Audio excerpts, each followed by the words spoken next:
मराठवाड्याच्या दौऱ्यावर आम्ही निघालो. शेतकऱ्यांच्या पोरावरती राष्ट्रवादीच्या गुंडांनी हल्ला केला होता. त्या हल्ल्यातून आम्ही 4 दिवसापासून मराठवाड्याच्या दौऱ्यावर लातूर जिल्हा झाला, आता दुसरा जिल्हा नांदेड जिल्हा आहे.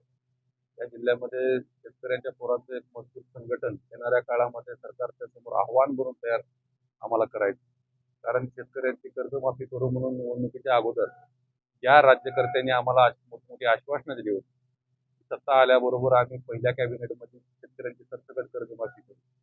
आमच्यासमोर शेतीमालाचा विषय आहे, आमच्यासमोर पीक विम्याचा विषय आहे. हे अनेक विषय घेऊन आम्ही शेतकऱ्यांच्या बांधावरती जातो. राज्य सरकारला 3 महिने झाले, चौथा 4 महिने सुरू झाले, तरीही सरकार शेतकऱ्यांच्या बाबतीत, कर्जमाफीच्या बाबतीत, शेतीमालाच्या बाबतीत बोलायला तयार नाही. त्यामुळं आम्ही आता शेतकऱ्यांच्या पोरांची फौज तयार करून शेतकऱ्यांचं एक प्रचंड मोठं संघटन सरकारच्या समोर उभा करतोय. शेतकऱ्यांची कर्जमाफी जर नाही झाली, 1 महिन्याच्या आत कर्जमाफी नाही झाली, तर राज्यामध्ये लाखो शेतकरी रस्त्यावर उतरतील आणि सरकारला त्याच्या परिणामाला सामोरं जावं लागणार आहे.